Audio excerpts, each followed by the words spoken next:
Vocês já se perguntaram por que os gatos eram adorados no Antigo Egito?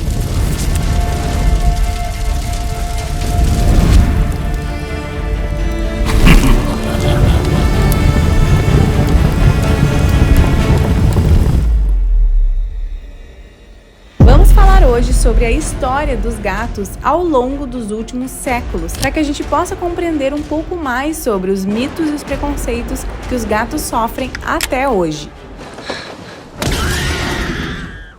Esperamos que esse vídeo possa ser útil para que as pessoas finalmente percebam o quanto os gatos são animais incríveis, adoráveis e companheiros. Se você quer saber mais conteúdo sobre o universo felino, fique aqui com a gente no canal Apaixogatos, pois traremos orientações e conteúdos valiosos sobre o universo dos gatos. Vamos então começar do começo, falando brevemente sobre a domesticação dos gatos. Os primeiros vestígios de evidências arqueológicas de gatos domésticos sugerem que esses lindos bichanos estão presentes nas sociedades humanas há pelo menos 10.000 anos atrás, na ilha de Chipre, no Mediterrâneo. Nessas escavações foram encontrados esqueletos de gatos enterrados junto com humanos, indicando então que naquela época já havia uma relação próxima entre esses animais e as comunidades humanas da época. Já que não existia a possibilidade dos gatos irem nadando até a ilha de Chipre, quer dizer então que eles foram transportados de navios pelos humanos, certamente pela importância dada aos gatos desde aquela época. Mas será que eles eram considerados já naquela época animais de estimação? Ou será que eles estavam ali para executar tarefas e funções vantajosas aos humanos? Até onde os estudos podem nos afirmar, o processo de domesticação dos gatos se deu com a aproximação gradual entre humanos e gatos silvestres, da espécie gato selvagem africano, que ao longo do tempo foram se aproximando e convivendo com humanos cada vez mais, e então se acostumando e se beneficiando com a convivência dessas duas espécies. Nesse contexto, os gatos selvagens foram aos poucos se aproximando cada vez mais dos humanos, se tornando menos arredios e mais habituados com a presença de pessoas, por longos anos. Então, o que antes era a espécie do gato selvagem africano, acabou dando origem a uma nova espécie de gatos, o Felis silvestris catus, que é a espécie dos nossos queridos gatos domésticos de hoje. A domesticação dos gatos foi, portanto, um processo mais gradual em comparação com outros animais, como os cães, por exemplo, que foram selecionados e criados para funções bem específicas. No caso dos felinos, todos eles, desde os ancestrais selvagens até os domésticos, que são 100% domiciliados, têm literalmente praticamente as mesmas extraordinárias habilidades, as habilidades que estão relacionadas com as caças. Diferentemente dos cães, que, dependendo da raça, podem ter habilidades mais aguçadas para determinados serviços, nos gatos isso parece não ficar tão evidente, porque a maior habilidade da espécie felina está em todos os indivíduos de forma bastante semelhante. Não é difícil de perceber o quão hábeis eles são para caçar pequenos insetos de verdade ou até mesmo aqueles brinquedinhos que imitam pequenos animais, não é mesmo? Os gatos são simplesmente alucinados em caçar pequenos animais, e essa acaba se tornando a atividade mais presente na vida deles. Os gatos caçam naturalmente, seja por motivos de sobrevivência e alimentação, seja para suprir as necessidades comportamentais de simplesmente correr, pular, saltar, como o objetivo de gastar energia. Mas a verdade é uma só: todos eles são caçadores inatos. E essas capacidades para a caça foram importantes e essenciais para o processo de domesticação dos gatos. Afinal, foram justamente essas habilidades que permitiram que os humanos vissem nos gatos eles como aliados no combate a roedores e pragas em seus cultivos de grãos naquela época. Vamos entender um pouquinho mais sobre esse contexto. À medida que os humanos foram deixando de ser nômades e começaram a se estabelecer em locais mais fixos, eles também desenvolveram o cultivo e o estoque de alimentos, o que acabou naturalmente atraindo roedores, especialmente os ratos. Então, nesse contexto, qual será que é o animal mais habilidoso para impedir que os roedores contaminassem e devorassem os alimentos dos humanos? Isso mesmo, os gatos. Foi então nesse momento que os gatos passaram a ser muitíssimo bem-vindos nos territórios humanos. Além dos gatos impedirem que os alimentos estocados fossem destruídos pelos ratos, eles ainda eram capazes de garantir que as pessoas ficariam menos doentes por conta de uma menor proliferação de doenças causadas pelos ratos. Surgiu aí simplesmente uma relação de mutualismo quase perfeita. Os gatos estavam oferecendo seus serviços como caçadores de pragas, evitando doenças e prejuízos aos humanos. Em troca, eles ganhavam comida abundante e abrigo. Ao longo do tempo, os humanos começaram a reconhecer os valores desses felinos como aliados na proteção de alimentos, e essa relação evoluiu para uma parceria muito estreita, finalmente evoluindo então para a domesticação dos gatos de fato. As benfeitorias dos felinos se popularizaram de modo que começaram a ser considerados animais sagrados e símbolos de boa sorte. Afinal, era na presença deles que havia prosperidade, saúde e alimento abundante. Com a ausência de ratos, simplesmente os alimentos duravam mais e as pessoas podiam estar mais bem alimentadas, mais fortes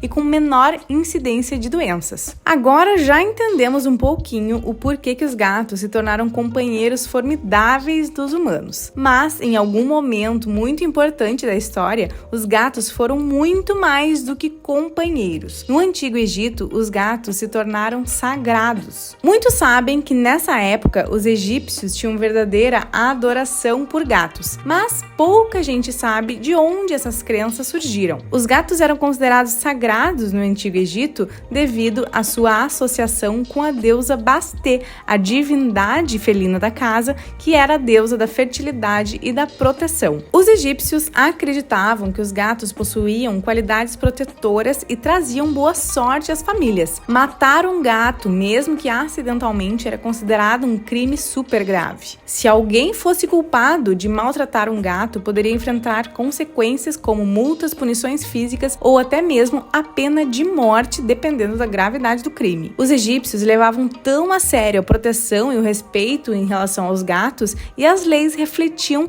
essa atitude. Quem maltratasse um gato ia ser severamente punido. Essas leis severas ajudavam a garantir que os gatos fossem tratados com cuidado e muita consideração, e o castigo para quem prejudicasse um gato era uma maneira de reforçar que a proteção divina dos gatos deveria ser respeitada. Nessa época, por volta dos anos 2600 a.C., a relação entre os humanos e os gatos ia além da vida cotidiana. Ela também se estendia ao reino espiritual e além da morte. Os egípcios acreditavam na imortalidade da alma e em uma vida após a morte, e essa crença acabava influenciando os rituais funerários da época, incluindo os rituais que envolviam os gatos. Por exemplo, quando um gato de estimação da família falecia, muitas vezes todos os membros da família raspavam as suas sobrancelhas como demonstração de luto pelo bichinho que havia falecido. Os gatinhos também eram mumificados e, em alguns casos, eles eram enterrados junto de seus tutores humanos que já estavam falecidos. Acredita-se que essa prática refletia a crença de que os gatos, como seres sagrados associados à deusa Bastet, continuariam a proteger e acompanhar os seus tutores na vida após a morte. A mumificação era um processo cuidadoso, assegurando que o corpo do gato fosse realmente preservado para uma vida após a morte. Além disso, inscrições e símbolos podiam ser colocados nos túmulos para garantir a proteção espiritual daquele bichinho. Esses rituais destacavam a importância cultural e espiritual dos gatos no Antigo Egito, mostrando como eles eram considerados não apenas companheiros terrenos, mas também guias e protetores além da vida mortal. Nessa época da Idade Média, os gatos foram associados a superstições e considerados companheiros de bruxas, pois eles tinham hábitos noturnos. Então é como se eles esperassem um momento do silêncio e da escuridão da cidade para poder circular, como se eles tivessem algo a esconder. Sabemos que os gatos têm os olhos que brilham no escuro, o que é simplesmente justificado pela estrutura ocular diferenciada e adaptada que eles têm. Mas, claro que na época não se sabia disso. Não se sabia que aqueles animais não apareciam à noite com a intenção de amaldiçoar as famílias. Os gatos, na realidade, eram muito mais noturnos porque eles eram uma espécie de animal no mundo como qualquer outra, simplesmente com a intenção de caçar com mais proteção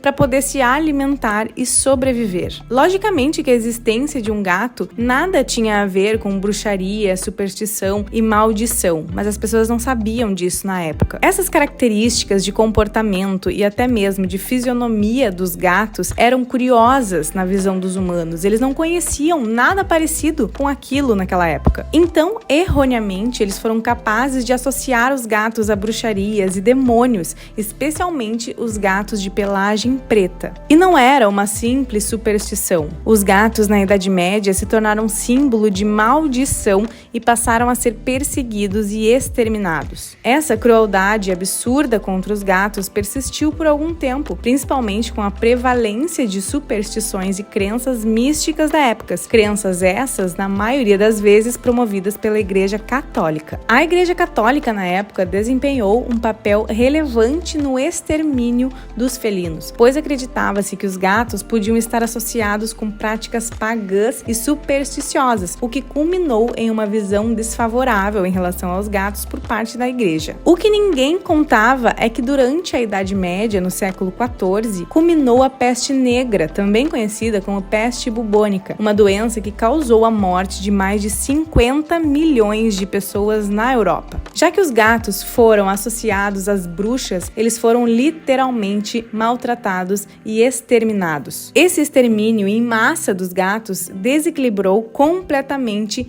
a cadeia alimentar. Nesse contexto, a falta de conhecimento das pessoas, o preconceito e a superstição que assolava a existência dos gatos culminou na proliferação de ratos por toda a Europa. A interferência dos humanos nesse cenário, baseada em dados absolutamente nada concretos, acabou não só com a população de gatos da época, como também acabou com mais da metade da população humana que vivia na Idade Média. Nesse contexto de muito maus tratos e extermínio dos gatos, é capaz de demonstrar a rigidez e a complexidade das crenças e das práticas durante esse período, onde a falta de conhecimento científico e as superstições muitas vezes levavam a decisões prejudiciais e até contraproducentes. Os gatos, obviamente, não tinham qualquer relação com bruxaria e maldições, mas percebam o quanto isso parece ser contraditório. Os gatos eram os mesmos que salvavam vidas no Egito,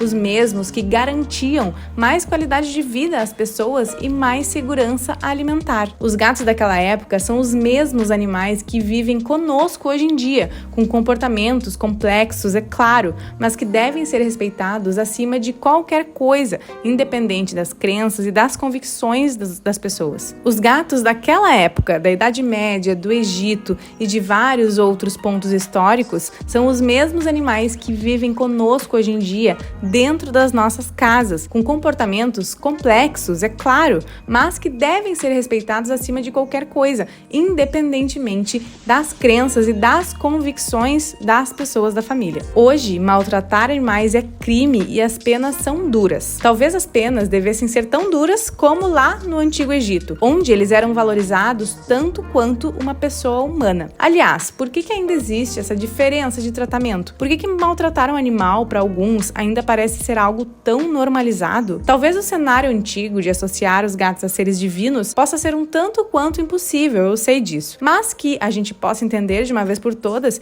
que qualquer preconceito ou superstição relacionada aos gatos não tem o menor fundamento. Alguém chegar pra gente e afirmar que se alguém cruzar com um gato preto na rua é o suficiente para que aquela pessoa tenha azar na vida é um tanto quanto bizarro e grotesco. Felizmente, à medida que a compreensão científica progrediu e as sociedades evoluíram, a percepção em relação aos gatos mudou completamente e hoje eles são vistos como membros da família, o que vai muito além de apenas animais de estimação. Ter gatos na família é poder dividir momentos de alegria com eles e é tão agradável que é quase como dizer que eles são capazes de nos oferecer mais qualidade de vida e mais bem-estar.